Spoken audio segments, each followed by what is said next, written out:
It's so loud. Welcome.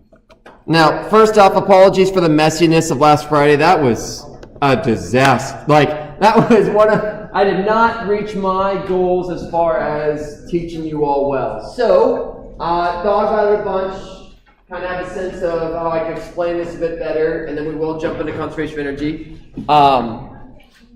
So, the good news is, I'm going to revisit that problem. I'm not going to start from scratch. Everything I did up until salt, as silly as it sounds, steps 1, 2, 3, awesome. And it's a very small thing. I say small thing. It was that whole, is it positive, is it negative? That was the question. That was the question. And I will tell you all where my mistake came from so that you all can avoid it. And it all comes from how you treat scalars versus vectors. I was more in vectors mindset. And so this is kind of a good learning opportunity, learn from my mistakes. So when we talk about vectors and we talk about positives and negatives come from the picture. So when we talk about vectors, positives and negatives basically come from the picture. Is it up or is it down? Is it left or is it right? And then when we have those positives and negatives, we put the positives and negatives into the equations before putting in numbers. When it comes to vectors, we figure out the positives and negatives from the picture, and then we put them in generally either when you're writing your givens or very often when we're doing into the equations based on the picture, whatever. I'm going to make it a bit more clear. So an easy example of this is a free body diagram. If I have something like this and I have a normal force up and I have gravity down, when we write the net force, this is a vector. Fn is positive, minus, it's all the same. We put the negatives in kind of beforehand. When it comes to scalars are the easier ones to work with. You don't have to deal with components. You don't have to deal with trigonometry. When it comes to scalars, which is what energy is, all the energy is scalars. Work is a transfer of energy. That's a scalar. Kinetic energy, scalar. Potential energy, scalar. Meaning there is no direction associated with it. There's no up, there's no down, there's no left, there's no right. It just is. Energy just is. You can have negatives, and for scalars, the positives and negatives come from the math. They come from doing the problem. You don't assign the positives and negatives before doing the math. And that was the mistake I made last time. I was assigning those positives and negatives like a vector before doing the math. And that was my downfall. That's where the mistake came in. So, revisiting this last problem, let's kind of approach this appropriately. I also made a little bit of a silly thing with gravity, and I'll talk about that. So if we go back to the problem, and again, I'll upload these with all these corrections on it and stuff like that. You can see here, I did that mistake. I assigned the negatives before putting in the numbers. That was stupid of me. This is a vector mindset. We're not in vectors. Scalars, I should not have done that. So, we had this equation, and remember the whole point of last class was we said that the work done, it was this whole work net equals the change in kinetic energy. This was the whole work energy theorem. That's what we are practicing with this problem. That the amount of work done equals the change in kinetic energy. Okay, that part was all cool. It was everything after that where it fell apart. So again, jumping to this next slide, I'm going to erase a heck of a lot of things. Again, basically all that stuff there. I'm not going to spend that long on this. Just like a couple more minutes just to clarify what went wrong. And then we'll jump into conservation of energy. So again, we have that work net equals the change in kinetic energy. What is contributing to my work? Well, we had our free body diagram. We had the gravity. And notice I'm adding these. The work due to gravity, work due to friction. Who cares what's doing the work? It's a scalar. We'll figure out the sign as we do the math. We don't assign it beforehand, like vectors where we assign it beforehand. It just add them all up. Who cares what's doing the work? Add them all up. They all get added. They will not be a negative unless the math says so. Unless the math says so. So, looking at this, work due to gravity, this is also where I made a little bit of a silly thing. So the work due to gravity, I was correct, this is, so work, if we take our little thing up here, so work is the integral of f dot dr, which, let's just put this the way it's always going to be. F dr cosine theta. When it comes to gravity, again, told you all this correctly, work does not matter the path you take. All that matters is how up or down you go. All that matters, so when it comes to gravity, the work is just going to be the force due to gravity. So, work equals force times distance times cosine theta. It's a constant, and so we get mg. Again, it doesn't matter whether you're going up or down. When it comes to the distance, it's just literally, how far did you move? How far did you go up or down? So we put h for how far we went up or down. Doesn't matter whether it's up or down at this point. Now here's where we care about the up or down. This cosine of the angle. This angle is what ultimately determines the positive or negative. This is it. This is the only thing that determines positive or negative. This angle right here. Is my work positive or negative? This angle, theta, determines it. How do we decide that? We decide, okay, here's my object.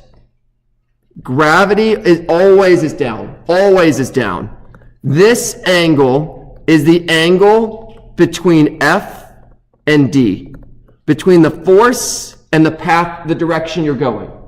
So in this case, my block was sliding downwards. So the force was downwards. The distance was downwards. What's the angle between those? 0.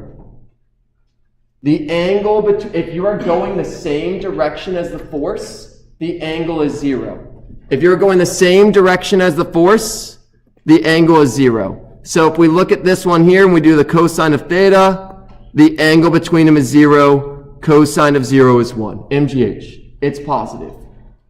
Okay?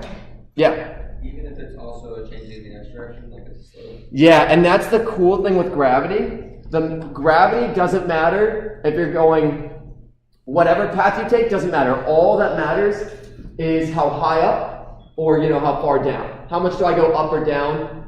If I was going upwards, my angle would be 180. And I'll make a new slide for that so we don't get confused here.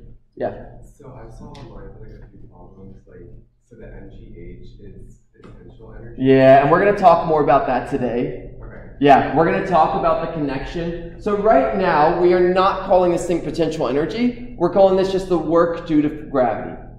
Just calculating it, F times D times cosine theta. At this point, we're just calculating the work due to gravity. We will find that there's a relationship between these two, but that'll kind of come in later on. So, what I really wanted to communicate to you all, though, is when it comes to work, that was the question, positive or negative. What is it?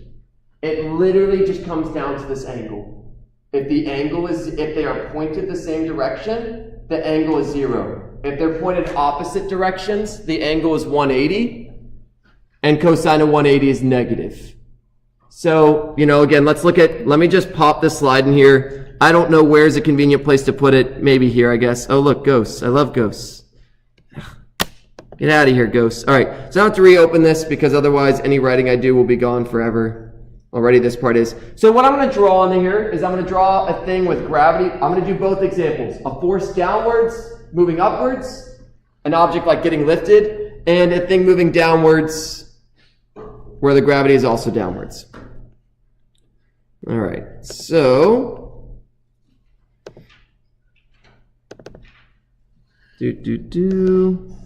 I'll quickly kind of point this out. I'll polish up this problem in like 2 more minutes, and then we'll move on to conservation of energy.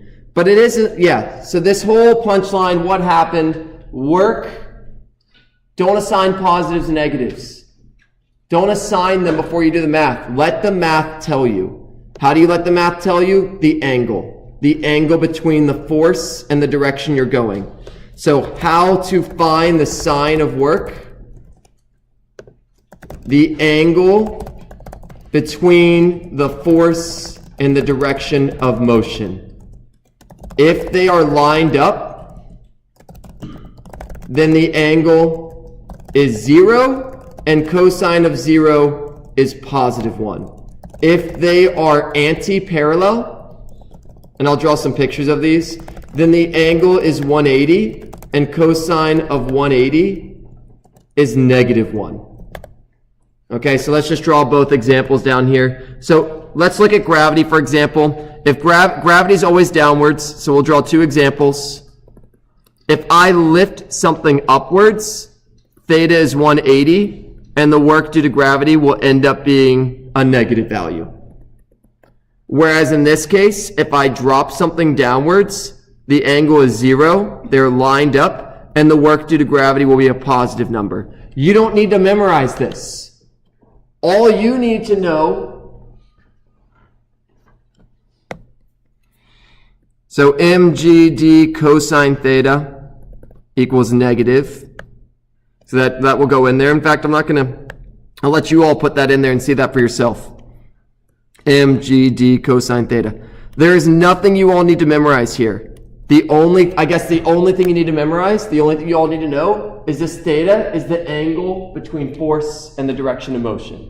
Theta is the angle between force and the direction of motion. If you can remember that, the math will tell you. The math will tell you whether it's positive or negative. Okay?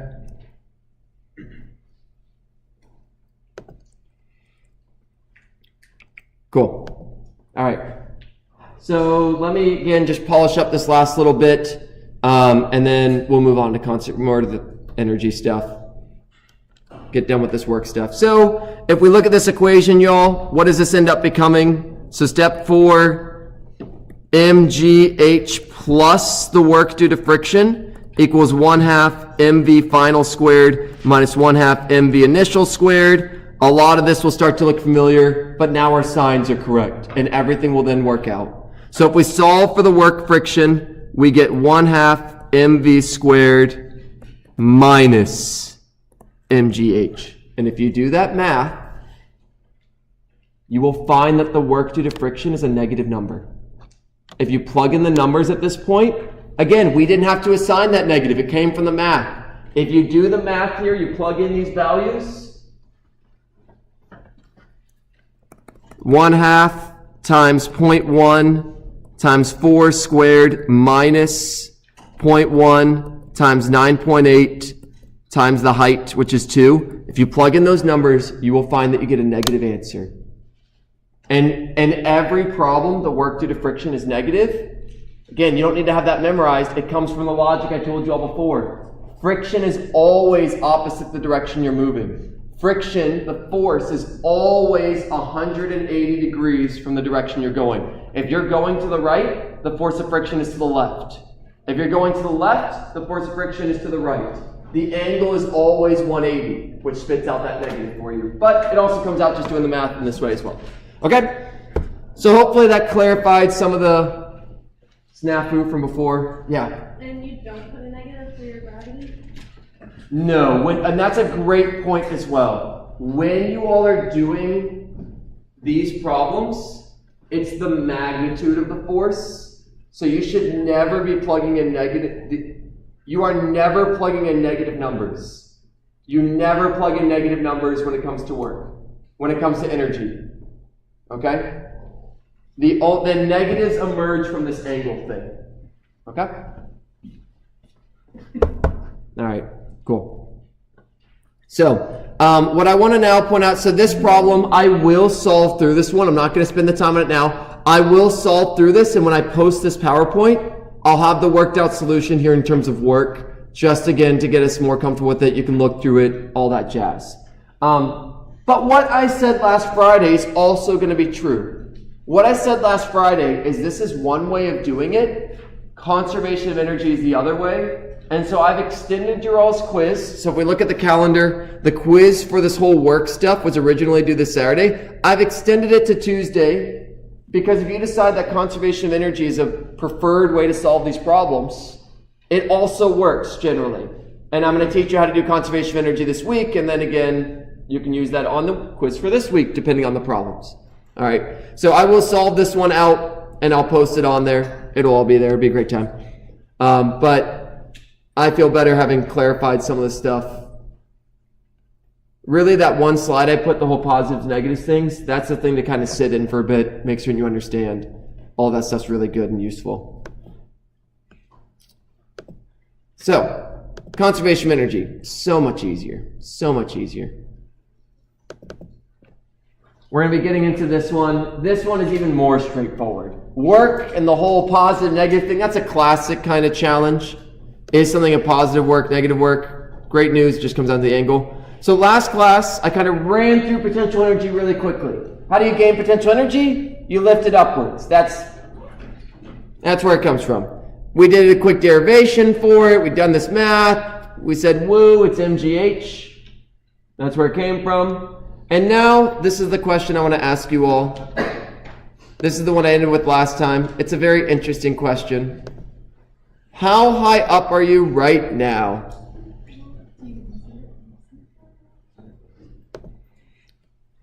Are you 0 meters up, 3 meters up, 6.371 times 10 to the 6 meters, or negative 10 meters?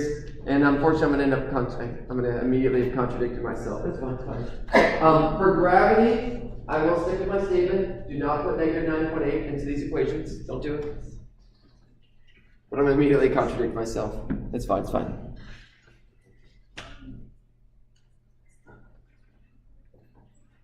All right, I'm only going to go to 50 seconds. I'll go to 1 minute. I don't want to go that long. 50 seconds, 50 seconds. So I'll give you all 15 more seconds. Take a guess. From the center of the earth or sea level? What a great question. Like, it's all relative. Yeah, I'll go a few more seconds. In 5, 4, 3, 2, 1. Yeah, and what's the right answer? All of them. All of them are right. What a weird question. What's up with that? Every single one is right because height is relative. When someone asks you how tall you are, you may be like, that's not relative, it's a concrete number. Like, I'll tell someone I'm 5'5" or 6'1" or whatever. When you're measuring your height, you're measuring it with reference to your feet, to the bottom of your feet. If we instead define height to our waist, you would have a different number. Height is relative. What are you defining with respect to? When you say how high up you are, it all matters. What is the zero? Is it the ground? Is it sea level? Is it the middle of the earth? It doesn't matter what you pick as long as you're consistent. And that's a really weird idea. But like right now, I think, I may be underground right now. I actually, this building I think goes into, I don't know, I think this building does go into the earth. So right now, I feel like I'm 0 meters high. But technically, if we looked at the dirt out there, I'm below the ground, so that would, not negative 10, but negative 3 or negative 4 meters, something like that. Height is relative. Why does this matter? Because energy, potential energy is relative. Potential energy means nothing unless you have a reference for what zero is. I could tell you I have a million, well, I'll use a real number. I could say I have 1 billion joules worth of energy right now, and you know what? That could be correct, depending on what I reference myself to. Yeah? Is C like not the number for gravity's constant? Oh, yeah. No, this is the radius of the Earth. Yeah, that's where that number came from. That's from the center of the Earth. Yeah, so that's where I picked that from. Will we talk about gravity's constant? We will. Yeah, that'll be 2 weeks from now. Recitations this week was... Oh, yeah. Yeah, I'll go back. Yeah, that's a great point. The recitation involved universal gravity. I haven't taught you all universal gravity. I need to go back through all those recitations, and I'll exempt those questions because I haven't taught you all on it. So, thanks for reminding me. Shoot me an email so I remember to do that. Because oh my gosh, I will forget. Okay, so, gravitational potential energy. The energy associated with an object in a gravitational field. We'll learn about this gravitational field-ish stuff a bit more. The variable is U for potential energy. Why is it U? I have no idea. No idea why it's decided. You will often see people put PE as well for potential energy. That's what I use with my high schoolers. But U is fairly traditional in the science fields. Joules. Every single energy is joules. Potential energy, joules. Kinetic energy, joules. The transfer of energy, joules. Thermal energy, joules. Spring energy, if it's got the word energy in it, it's joules. When you all get to physics 2, electric potential energy, joules. It's this thing, and we'll talk. I have a quote from Feynman about this thing of energy. Remember, y'all, energy is made up. It's a made-up mathematical thing that is useful. It's really weird. And what is energy? I don't know, but it's useful. It's a way of understanding the world. So weird. All right, very straightforward, y'all. MGH is potential energy. Now, this is where I say height, this is relative. We generally, and go ahead and take this as a rule, when I'm asking you to find potential energy in a problem, take sea level as 0, okay? Because technically, I can give you a problem saying, how much potential energy does this thing have? And you could say, every answer is correct. And I'd say, yes, but in this class, let's just take the ground to be 0. Let's just take the ground to be 0. Let's all be on board with that. That's what every teacher that's ever going to teach you is going to do for the most, maybe there's some niche cases where they don't do that. In this class, assume 0. If you stand on the ground out there at sea level, that you have 0 potential energy. Because technically, if I ask you any problem, let's see, is this next one going to be one of those? Yeah, there you go. Look, I even put in parentheses for you all. Technically, 2 answers up here are correct, but if I didn't tell you set the ground as 0 potential energy, that is an assumption that you all just need to run with. Just like every problem that we do, you can assume that air resistance is not affecting it unless I tell you that it is. What is the gravitational potential energy for a 10 kilogram object that is 5 meters above the ground? I was purposefully mean here with the units. Units matter. You all probably saw that on the test, that there was an answer here and there that had different units, and I got a couple questions about that. Did you mean to put that unit there? Yeah, I meant to put the wrong unit on some problems. Units matter.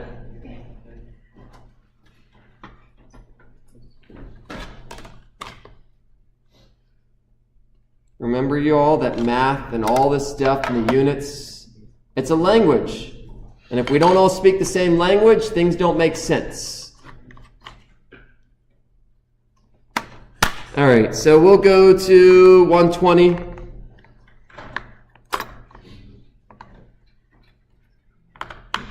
All right, in 5, 4, 3, 2, 1.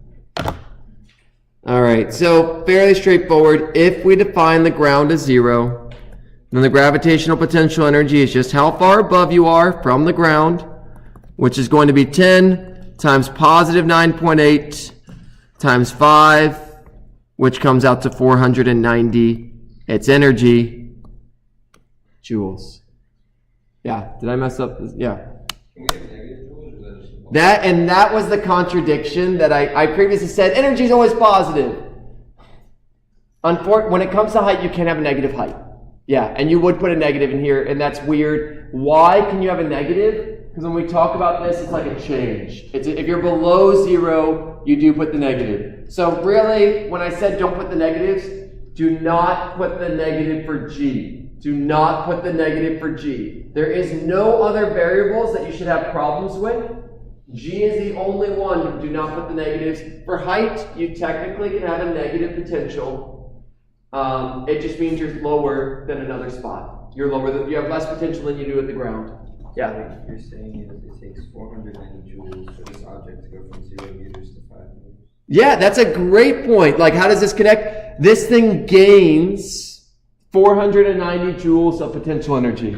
And if we connect that to work, that's the amount of work that was done by something to overcome that. If I lift something, if I want to lift something 5 meters high, I have to do 490 joules. It would be positive because I'm lifting it in the direction I'm moving it. The force I'm applying is upwards. It's going upwards. If something's falling, gravity does 490 joules of work. Positive because it's falling downwards. Gravity is downwards. Yeah. Yep. Now, again, what is this energy idea? It's made up, y'all. It's made up. Like, call it what you want. Again, I got a Feynman quote that I think does a better job of explaining it than I do. We'll get to that when we get to conservation of energy. But it's just such a, it's so weird. All right, next, spring. So this is the one that I told you I'm going to solve. The spring problem, work, all that jazz, last one we didn't solve through. What is the energy stored in the spring? It comes from a work equation. Work equals the integral of force times distance. Force dot the distance. When it comes to a spring, this is a throwback. We mentioned this with forces. We didn't do much with it. We're going to do a lot with it now. The force due to a spring is K times X. That's right here. The force due to a spring is K times X. That's something we talked about a while back. We didn't use it much. You may not remember it. But the force due to a spring is K times X. So we put that there. The direction of motion lines up with it. So the cosine of the angle ends up being 0. If you push a spring inwards, you're moving it the same direction of the force. And we have an integral. The integral of kx dx. K is called the spring constant. The spring constant is how stiff a spring is. The bigger the K, the stiffer the spring is. It literally depends upon the spring. This is not something that either I give you K or I say find K. That's how K works. It's a constant. It's based on the spring. If you all have a garage and you have they have these massive springs for garages, like the garage door, those have a huge K. A slinky is a spring. The K for a slinky is about 1. So that's kind of a nice reference for you all. This spring value can go all the way from 1 to like tens or hundreds of thousands. It depends on the spring. The stiffer it is, the bigger it is. Okay? Now, do some calculus. It's good for you. What is the integral of kx dx? K is a constant. It's a constant, it has no dependence. It's just a number. Depends on the spring, just a number. Make up the number, 5, 10, who cares? And we're integrating from xi to xf. Some initial position to some final position.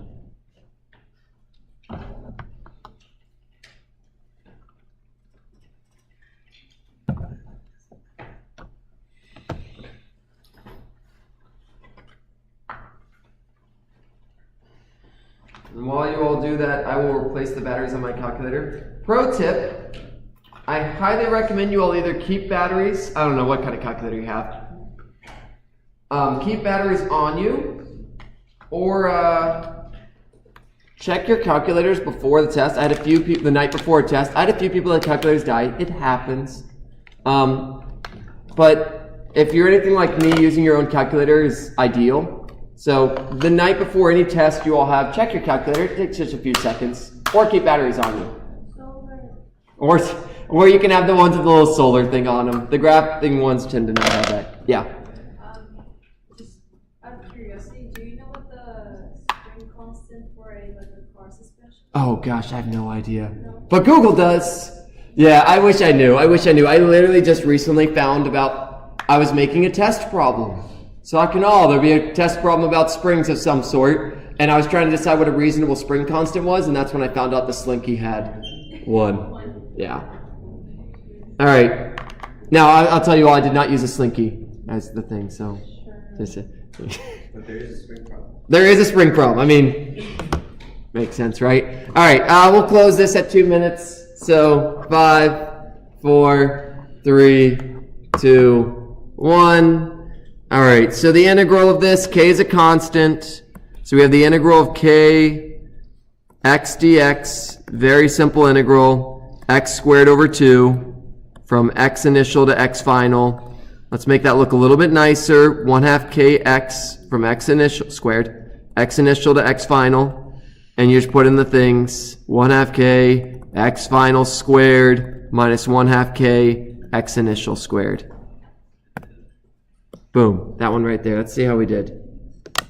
Hey, great job, y'all.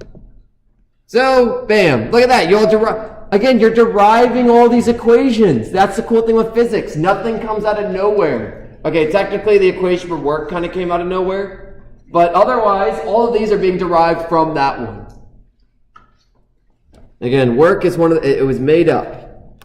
Super, super useful. I say made up things are useful. We wouldn't use it if it wasn't, but it's so weird, y'all. Energy is such a weird thing.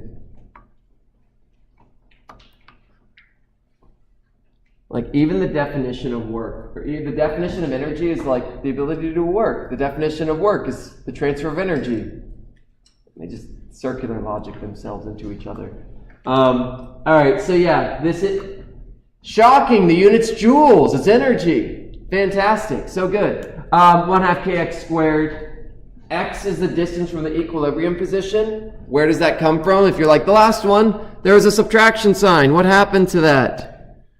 Well, if we have 1/2 kx f squared minus 1/2 kx initial squared, and we just define the equilibrium as 0, then that term goes away. Woo, we did it. Just like gravity, we have to define somewhere 0. This is meaningless. It's all relative. We have to decide what it's relative to. Energy is all relative. Even kinetic energy is relative. Remember, I've told you all, how fast are you going? That's relative. When you're sitting on a bus and you look around, it doesn't feel like you're moving. You look at the floor of a bus, you can't tell you're moving, unless it takes a hard break or something like that. When you look out the window, you say, oh, I'm moving. It's all relative. Even velocity is relative. So many things are relative. You have to define a reference point. This is called a reference frame. It's its own thing. It's valuable, but the reference frames we pick are often the ones that you would want us to pick. For gravity, height is relative to the ground outside.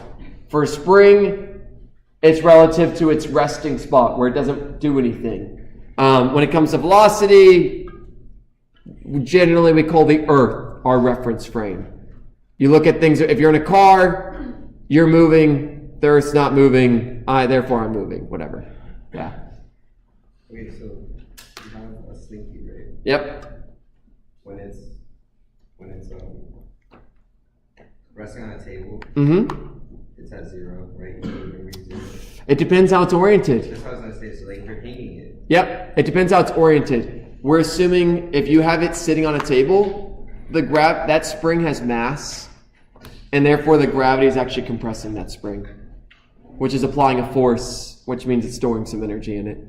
So if you're hanging it, If you had it on its side, that would be kind of ideal for its equilibrium position, because gravity doesn't compress it sideways.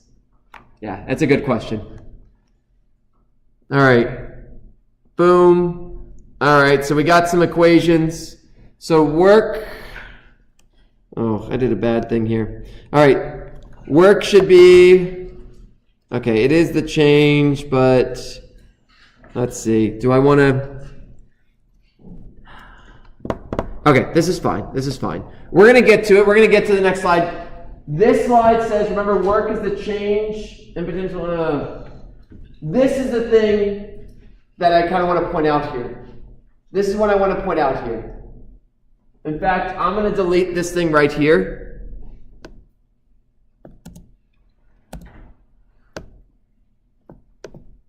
I don't like kind of the way this is written. In fact, let's just delete this whole slide. I hate this. All right. I don't want to confuse people. When it comes to potential, and I'll explain that last slide. I'm gonna revisit it, but I didn't like how that last slide put it because I think it. When it comes to work and the potential, it's the negative change in potential, and I'm gonna give you all a couple examples that prove this to you. Let's lift something. Let's lift an object. Okay? So if I am lifting something, if I am making something go upwards, its distance is upwards. But the force of gravity is downwards.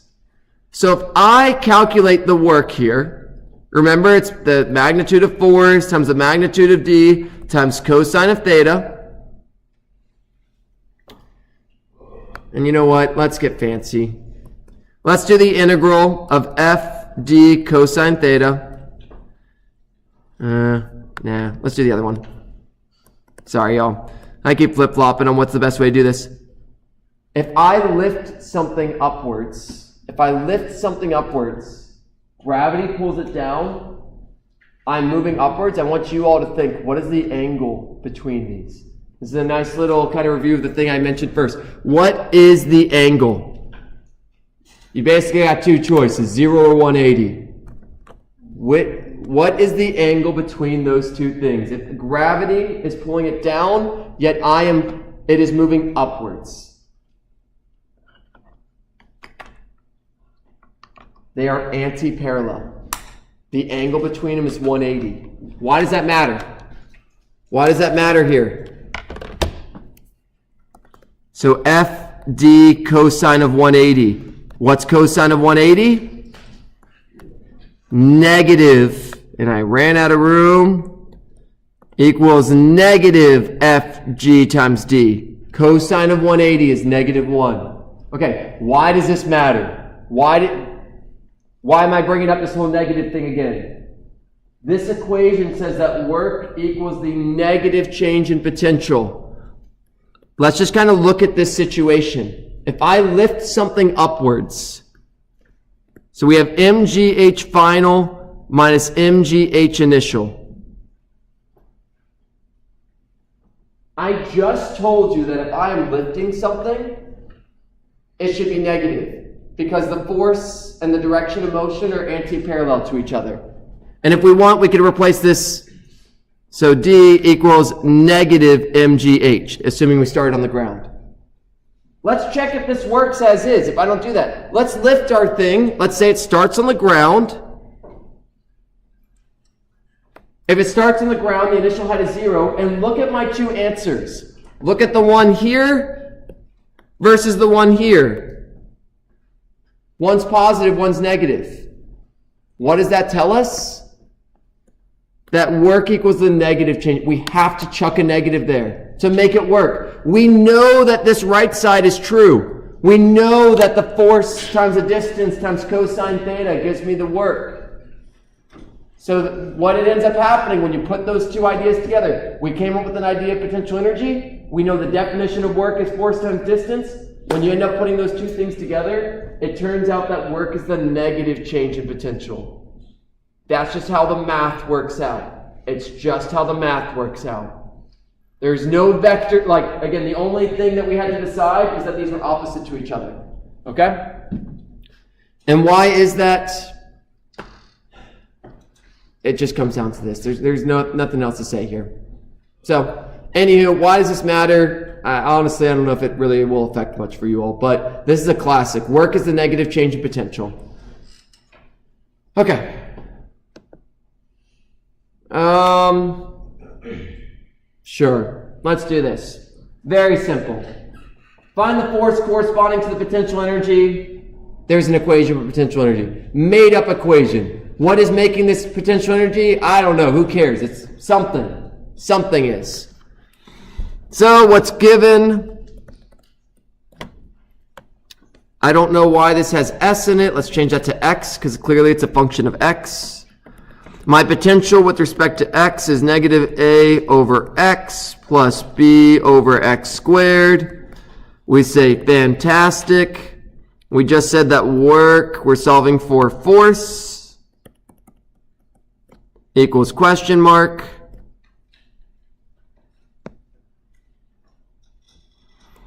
Work equals negative change in U.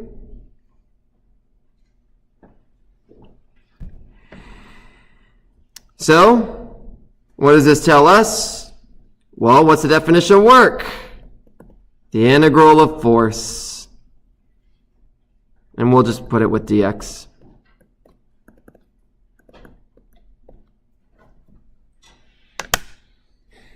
My change in U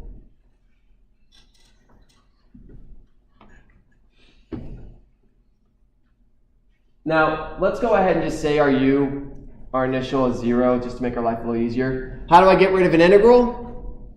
Derivative. That's what's going on here. Force is over here. Oh no, it's trapped. How do I get it out of that integral? Take the derivative of both sides. Great, and this is my function for u, so then step 4, just kind of do it. The derivative will cancel out that integral. So if we take the derivative of ux d dx of this whole thing. Oh, almost forgot something. Boop. Don't forget that negative. Here, let me put it where it's a maybe bit more obvious. Remember that work is the negative change in potential. So we got to chuck a negative in front of it. Okay, fantastic. Take the derivative of that, and we get negative. I'm just going to keep the negative on the outside, so I don't have to. I'll deal with it at the end. Negative a over x squared. And I'm going to let you all try the next one because variables on the bottom are always fun. What's the derivative of b over x squared? Give you all a few moments to try that out for yourself.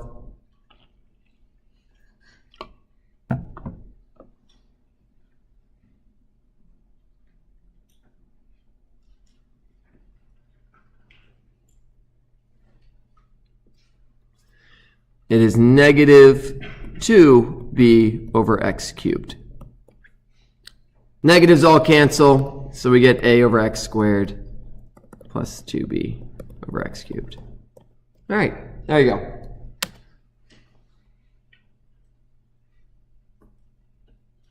Nothing too crazy, but how do you get rid of an integral? You do a derivative. That's what this teaches us.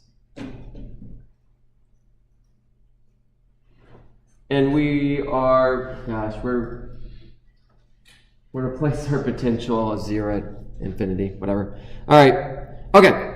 Now we finally get to the quote that I've been wanting to mention this whole time. We're going to get into conservation of energy. So this whole idea of energy, I've kind of been introducing these ideas, but how this was discovered was literally someone did some math and they realized, hey, kinetic energy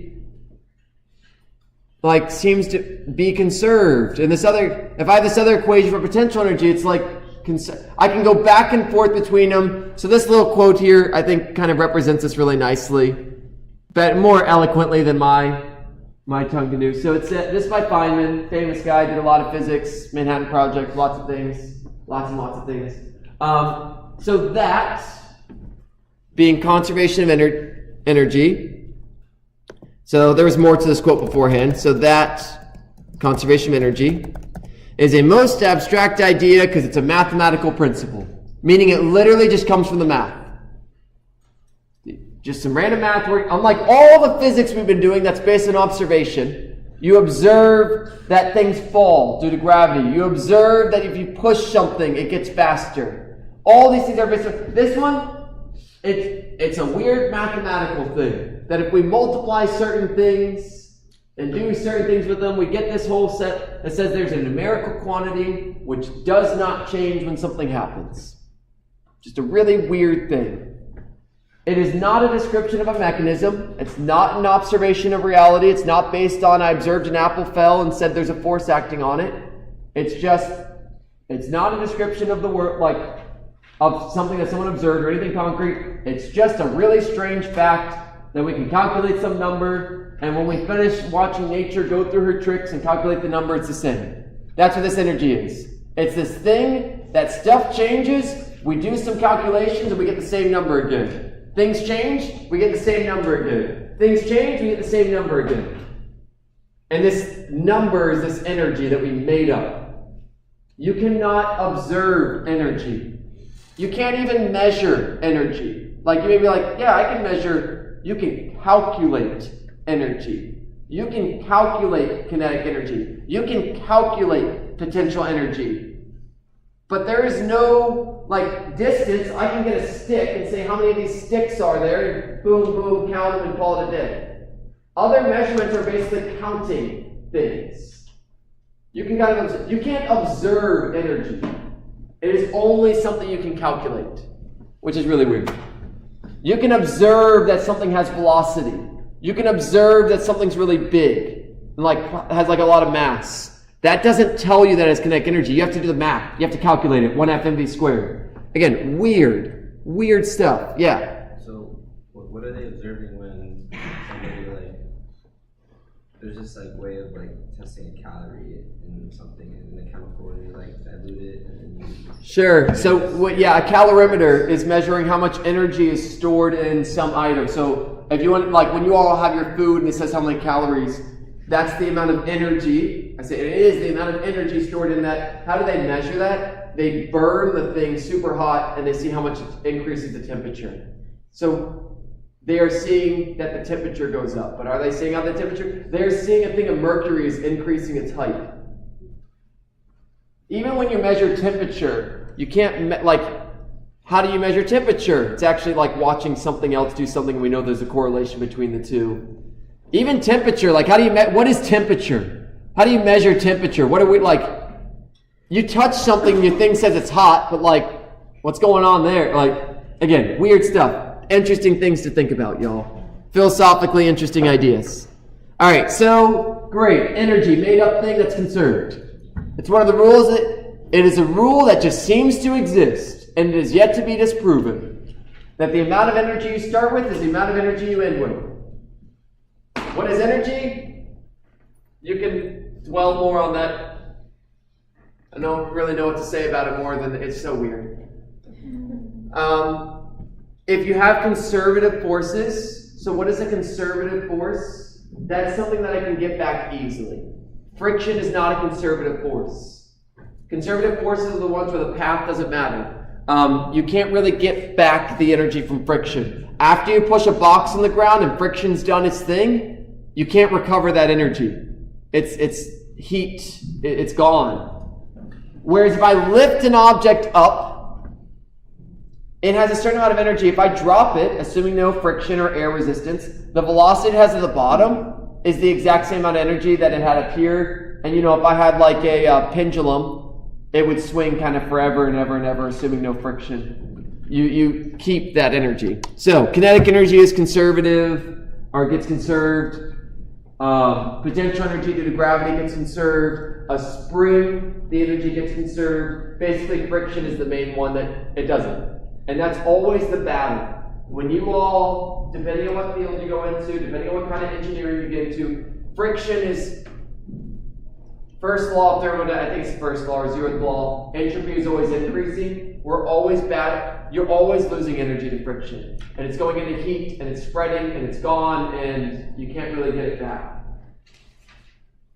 Friction is one of those things that just steals your energy. If you're creative, maybe you can get some of that back. Maybe you can use some of that. For example, in your car, when it's cold in the winter, your engine's hot. When you turn on the heater, you can benefit from that extra heat. So maybe you can repurpose that heat for something, but you're always battling friction almost in everything in life. But you also benefit from it. You all are always battling friction when you walk somewhere, but if it wasn't for friction, you couldn't walk somewhere, so yeah. Your car needs friction to be able to move forward, but you're battling friction because it's taking away some of your energy, air resistance, all that stuff. So, it is what it is. All right. Boom. This is a fun question. So this is the last one we'll do. If an object is dropped from a height of 10 meters, at what point is the kinetic energy equal to the potential energy? At what point is the kinetic energy equal to the potential energy? Is it when it hits the ground at 0 meters? Is it when I'm 2.5 meters above the ground? Is it when I'm 5 meters above the ground? Or is it when I'm 10 meters above the ground? At what point does my potential energy, at what point is the kinetic energy equal to potential energy?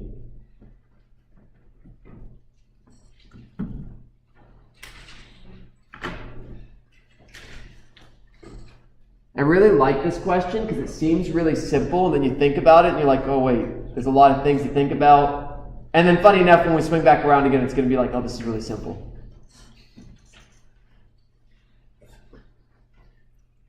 All right, so we'll go to 120, or we'll go to 115. Just take a guess on this one. Once you know the trick, it's simple. All right, 5, 4, 3, 2, 1, 0. All right, so I'm not going to even do any calculations. But the whole idea here is I start with some energy. I start with, so, this is the classic. You are going to see this about, oh gosh, this is what I write in front of high schoolers. Let's do it in Ural's notation. Potential energy, gravity, plus kinetic energy, initial, equals potential energy due to gravity, final, plus kinetic energy due to gravity, final. At the beginning, I have no potential energy. Okay? At the beginning, I have no potential energy. So we have our mg, I guess 10, sure, equals mgh final plus 1/2 mv final squared. You're like, oh my gosh, how does this help me? Well, it says at what point are they equal? So literally at what point are these two things the same value? So let's just make them the same value. mgh final plus mgh final. The whole point of this problem is it says, at what point are they the same? So let's make them the same. Let's make this that. Equals 2 mg h final. And if you just think through this, what does h final need to be? 2 times what equals 10? 5. This is kind of cool. Halfway down, exactly half of my energy has gone to kinetic energy. I have half the potential when I'm halfway down. Where did the other energy go? Kinetic. This is a cool one to think about. All right, and that's it. I went a minute over. Apologies, y'all. But there, oh, look at all these different answers. Love it. Glad I asked it. All right, y'all. Hopefully, look how far we got, too. We have so much time to work through these problems. How exciting. Think about energy, y'all. Think about how weird it is. You've been hearing potential energy, kinetic energy your whole life, probably. Well, not whole life. Middle school, high school. Actually think about what the heck is energy, and then be confused, and then accept that it's a thing. Yeah, that was I kind of have a question about one of the slides. So you said obviously work